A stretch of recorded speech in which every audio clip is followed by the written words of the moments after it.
Welcome to the Rundown with Exposure Baseball. I am Greg Payne, your host, and of course, alongside me here is the owner of Exposure Baseball, Turner Baseball Academy, all those things baseball, up there off Pinnacle Drive, Brandon Turner. Hey, Brandon, how things going? Going good. How's everything going for you? Everything's good here. Listen, another weekend. We talked last week, first edition of the Rundown. We're another weekend now. So what are some of the highlights this past week from Exposure alums? We want to jump right into it. Yeah, it was another good weekend for a lot of our guys. We actually had a couple guys that kind of jumped onto the scene. One guy was Ty Jones for Lipscomb, had a monster weekend. I think he was, 6 for 10, 2 doubles, home run, 5 RBIs. He was actually ASUN Player of the Week this past week, so that was good to see. He's one that, the more he gets his footing, the more, he gets some traction here. I think, he's going to have a lot of success for the Bisons there. But Chaz Bertolani, another good weekend for him for Lipscomb. Ethan Cady, former player for you, had a really good weekend, 5 for 13, 2 doubles, home run, 2 RBIs. Actually had another home run last night against Clemson. So it's good to see him continue to swing it. Kai Bush, another really good weekend for him on the mound. Went 6 innings, 2 runs. Like I said, a lefty that's going to be anywhere from 94, 95. I think he's going to have a lot of success this year. Parker Nolan, Vanderbilt, another great weekend. He's sitting in the middle of their order right now.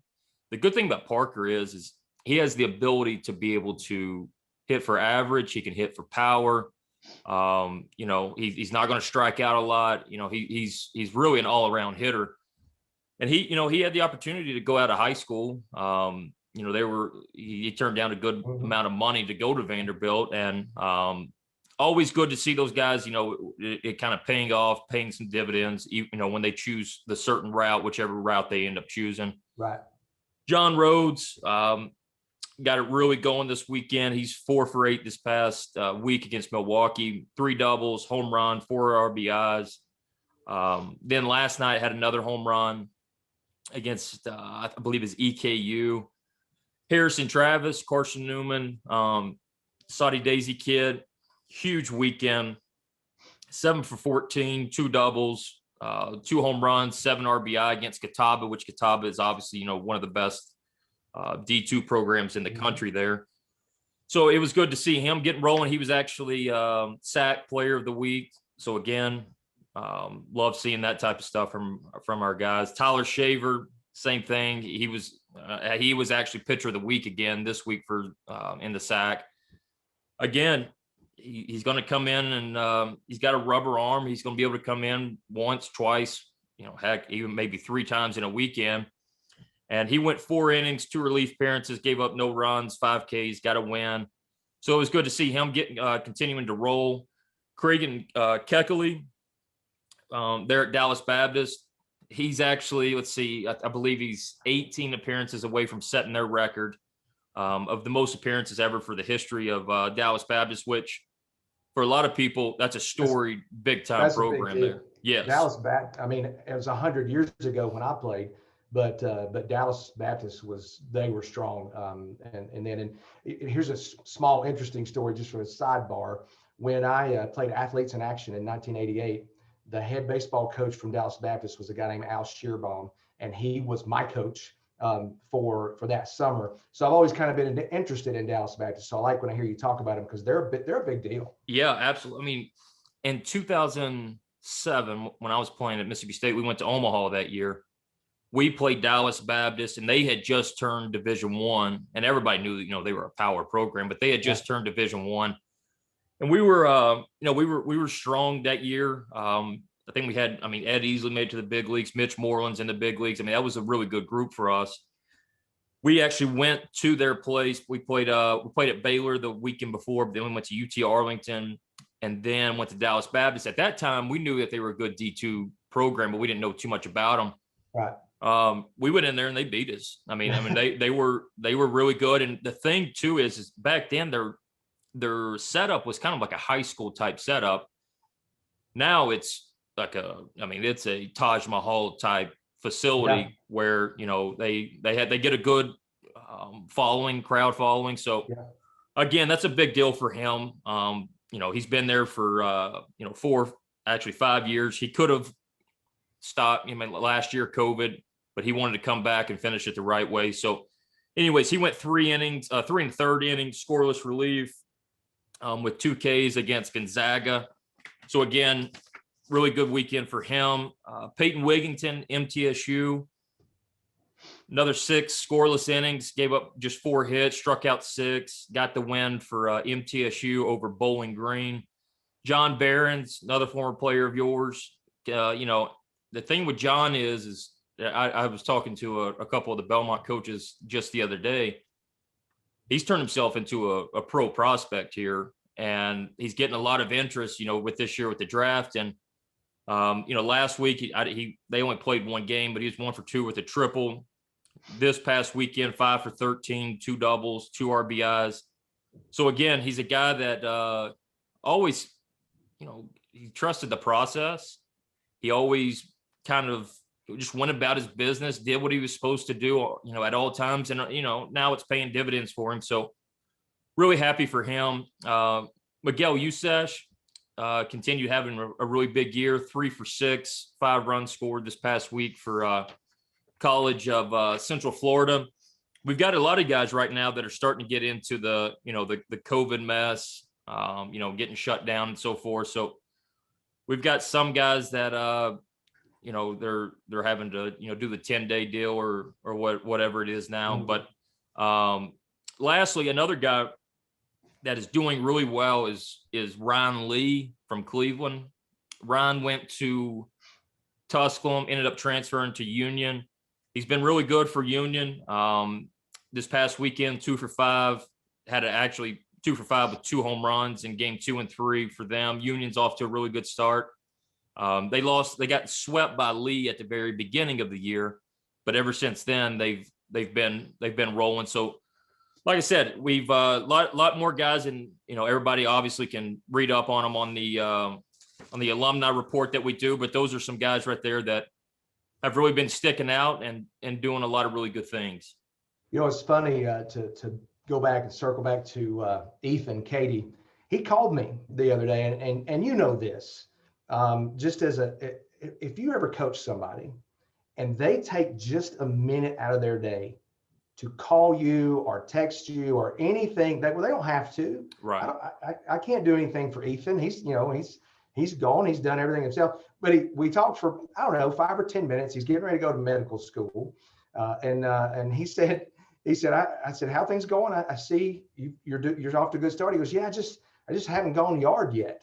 Well, he's taking care of that. Yeah, he took care of that, didn't he? So that maybe he just needed to say it to get that off his back. Yep, that's exactly right. Say it into truth.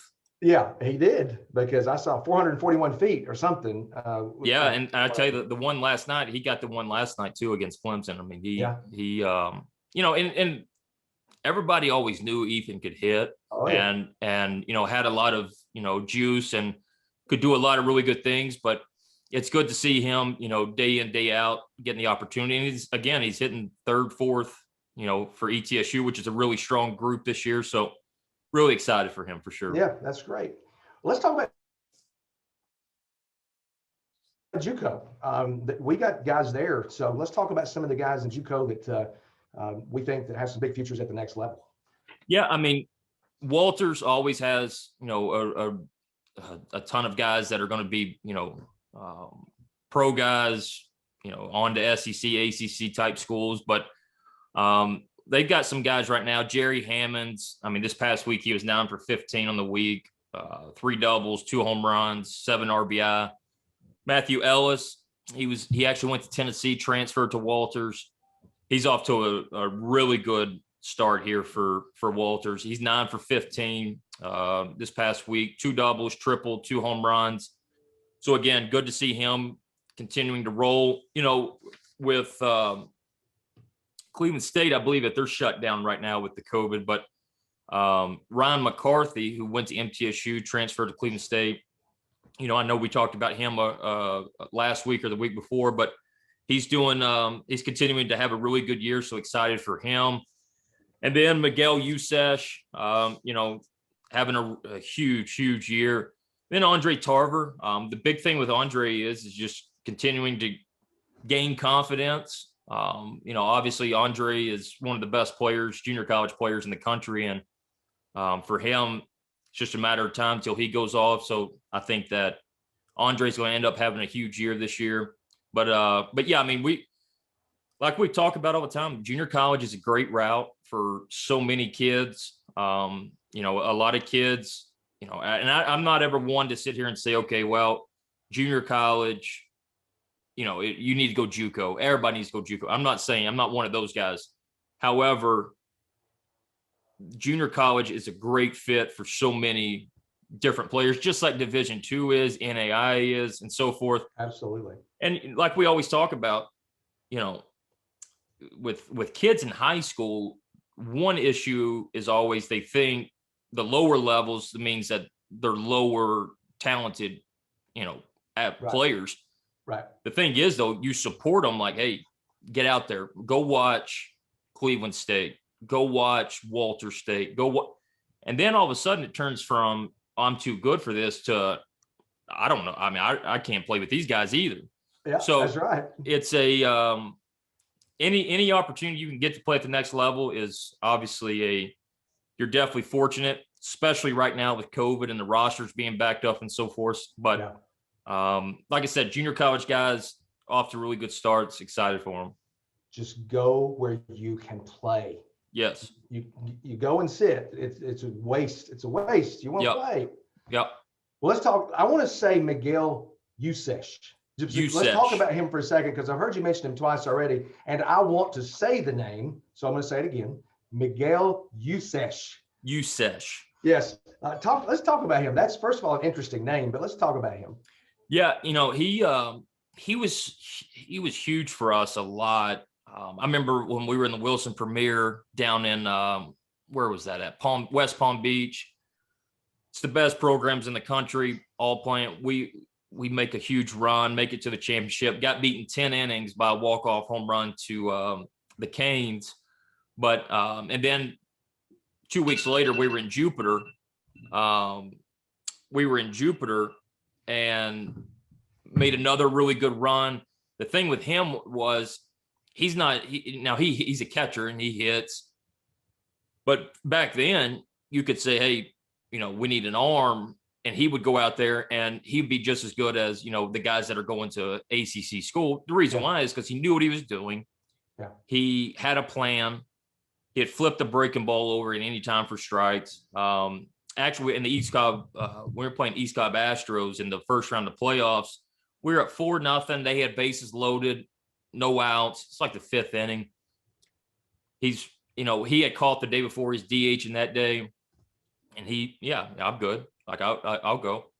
Well, anyways, make a long story short, goes in there, punches out 3 straight guys for us. We win that game and continue on into the playoffs, which obviously Jupiter's, the best of the best down there. That's so, it. But he was going to FIU, ended up, like we just talked about, going the JUCO route. So he ended up at College of Central Florida instead of going to FIU. Off to a huge start. Hitting 377 right now, 536 on base percentage, 21 RBIs. He actually had a home run 2 days ago.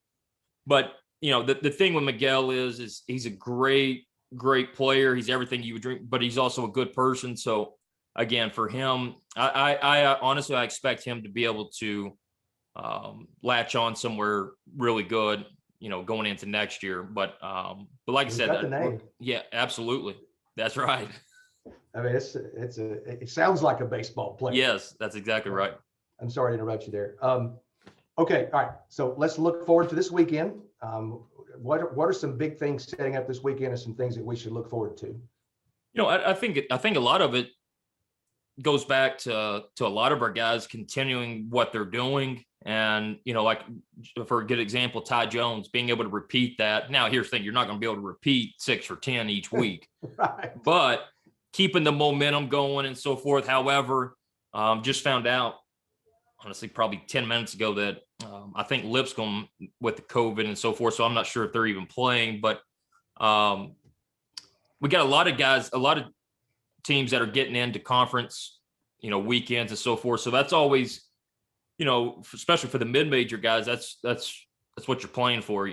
That's going to be your opportunity to, get to the postseason and so forth. So, for us, we talk about this all the time. It's so hard to be able to touch on every single player that we have that's in college and so forth, but it's exciting each week. I mean, even tonight, I know Kentucky's playing, Tennessee's playing. I mean, you could go across the board. That's the great thing about baseball is it's not, you play on Saturday, you don't play again until next Saturday. It's a week-long deal. So, just following the guys and, hoping that they can continue having really good years. And, some guys that, might be off to a slow start. It's just a matter of time till they get rolling. So just following that process, that progress, hopefully as well for them, and them having good weeks this week as well. Yeah, well, of course, like you said, you have a bad game. It's okay. There's another game coming tomorrow. So you get a chance to get right back up on it. So that's good. All right, Brandon, a lot of great information there, a lot of names that you put out there. It's exciting to see our guys doing well, winning honors. I mean, people don't understand how hard that is to win a player of the week, a pitcher of the week. That's a big deal. Absolutely. We have going up against guys 10 doing that, so that's fantastic. Yeah, I mean, going up against 10 other schools, and then you go off of, how many players they have on the team. And, I think a lot of times it kind of gets lost in the shuffle of how big of a deal that it actually is. Mm-hmm. So, I mean, I'm glad you actually pointed that out because, for us to have some guys that are not only having success, but having success at an extremely elite level. Yeah. And another one I want to make sure, because now he didn't this past weekend, he's throwing midweeks right now, but Hagen now had another really good outing, 4 innings, gave up 1 run. Yeah, he's okay. He's going to be decent for him. Yeah. Yeah. Well, I love that kid. He's fantastic. But so we have guys out there and they're succeeding and collecting awards, and we obviously want to see that. So that's great. All right, so you put a lot of names out there. That's great. Talked about a lot of guys. Okay, so next week we will continue on with this. I think Georgia is still playing, but Tennessee doesn't play yet. So we really don't get to talk about the high school guys much until everybody gets going. But outside of that, anything that I didn't ask you that you needed to put out there? I don't think so. I appreciate you for all you do with all of this and everything else. And there you are. Okay. No, but I appreciate everything you do for us. All right, Brandon, I appreciate it. It's always good to talk to you. And till next week, this is Greg Payne for Brandon Turner here on the Rundown with eXposure Baseball.